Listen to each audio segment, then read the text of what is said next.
ফরিদ আর দিনাজপুরের দিনা, এরা দুইজন চট্টগ্রামের বাদামতলি থেকে 2 টাকার বাদাম কিনা টিপতে টিপতে তাদের মধ্যে টিপিস টিপিস হইয়া যায়। এই দুইজন সিলেটের বিয়ানি বাজার গিয়া চিন্তা করে দুইজনের বিয়া করবে। এই বিয়া উপলক্ষে মৌলভী বাজারের মৌলভী, মুন্সিগঞ্জের মুন্সি আর মহিলাদের পক্ষ থেকে নোয়াখালীর বেগমগঞ্জের বেগম সাহেবারে দাওয়াত করছে। এদিকে ফরিদপুরের ফরিদে কিছুই নাই, তবে ফেনীর ছাগল নাই আর 2টা ছাগল ছাড়া। এরপরে আর চলাফেরা ছিল চাপাই নবাবগঞ্জের নবাবের মতো। টাঙ্গাইল থেকে একখান তাঁতের শাড়ি, রংপুর থেকে রং, আলতাদিঘি থেকে আলতাইন্না দিনারে বিয়া করে ফলাইছে। এদিকে দিনার বাপ সিরাজগঞ্জের সিরাজে মিয়া ছিল মেলা টাকা পয়সার মালিক, কারণ রংপুরে ছিল তার রঙের ব্যবসার সুনামগঞ্জে ছিল তার বহুত সুনাম।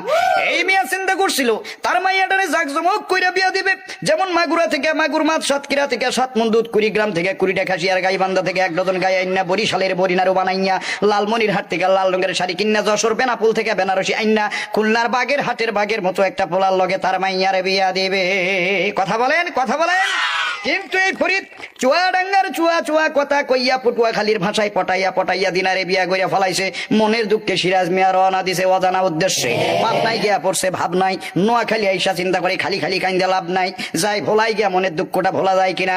ভোলা যাওয়ার পথে মাঝখানে বরিশালের ঝালু কাটিতে আইসা বেটার মনের ঝালটা আরো বেশি বাইরে গেছে।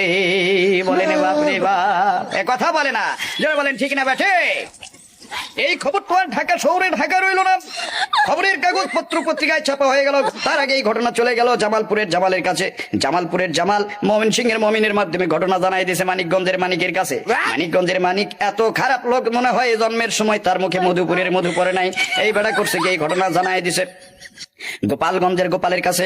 গোপালগঞ্জের গোপাল করে কি, ব্রাহ্মণবাড়িয়ার ব্রাহ্মণ, নারায়ণগঞ্জের নারায়ণ, শিবপুরের শিব, হরিপুরের হরি, মহাদেবপুরের মহাদেব, পাবনার রাধানগরের রাধার, কৃষ্ণনগরের কৃষ্ণরে লইয়া হিন্দু ধর্মের প্রধান ঠাকুর গায়ে ঠাকুরের কাছে রওনা দিছে।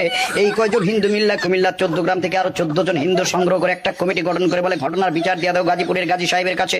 গাজীপুরের গাজী সাহেব বললেন আমি আপাতত ব্যস্ত আছি, আপনারা মির্জাপুরের মির্জা সাহেবের কাছে যান।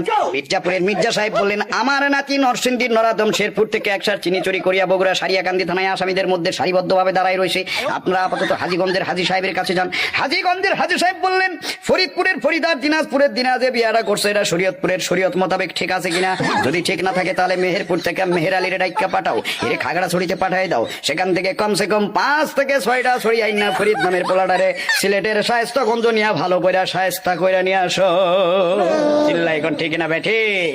এমন সময় এই ফরিদ তার বাল্য বন্ধু কিশোরগঞ্জের কিশোরের কথা মতো বরগুনায় একটা গুণাতার ফ্যাক্টরিতে চাকরিতে ঢুকছে। বর্তমানে ফরিদ মেলা টাকা পয়সার মালিক, তার চাল চলন দেখলে মনে হয় রাজশাহীর রাজা যাইতে আছে। নীলফামারী থেকে নীল রোগের একখান ছুটি পাঞ্জাবি কিনা সৈয়দপুরের সৈয়দ আলীর মোড়ে আইছে চা খাইতে। সেইখানে গিয়ে দেখা হয় জয়পুরহাটের জয় নামের বন্ধুর সাথে। জয় বলে বন্ধু চলো আমার বান্ধবী রানীনগরের রানীর বাড়িতে যাই। রানীনগরে যাওয়ার জন্য ট্রেনে উঠছে টিকিট ছাড়া, যার কারণে জয়পুরহাটের আক্কেলপুরে আইসে আক্কেল সালামি দিয়ে ঘাট ধাক্কা খাইয়ে নাইমে গেল শান্তাহারে শান্তার বাড়িতে। শান্তা বলে দৌড় মারো নওগাঁর নেয়ামতপুর থেকে কিছু আল্লাহর নেয়ামত দেখে আসো। নেয়ামতপুরের দরবেশ বাবা বললেন এই মুহূর্তে দৌড় দাও জয়পুরহাটের কালাই থানা থেকে কমসে কম 5 থেকে 6 কেজি কালাই কিনা খেতলাল থানার লাল খেত পাড়ি দিয়ে তা ফকির মিসকিনদের মাঝে বিতরণ করে দাও। আর এই কালাই কেনার জন্য দরকার হইল একখান ধামা, আর এই ধামা কেনার জন্য ফরিদ আসে আমার নওগাঁ ধামইর হাটে। জিজ্ঞেস করলাম দোস্ত কি খবর। এবার ফরিদ উত্তর দেয় ওরে চিন্তা কিসের মিয়া, বিয়া শাদী সবই হয় খোদার হাতে দিয়া। আর এই ঘটনা শুনলাম আমি তানবীর সরকার পাবনার ঈশ্বর দিয়া। জোরে কোন মারহাবা, আরো জোরে বলেন মারহাবা। কথা বলেন ঠিক না বেঠি।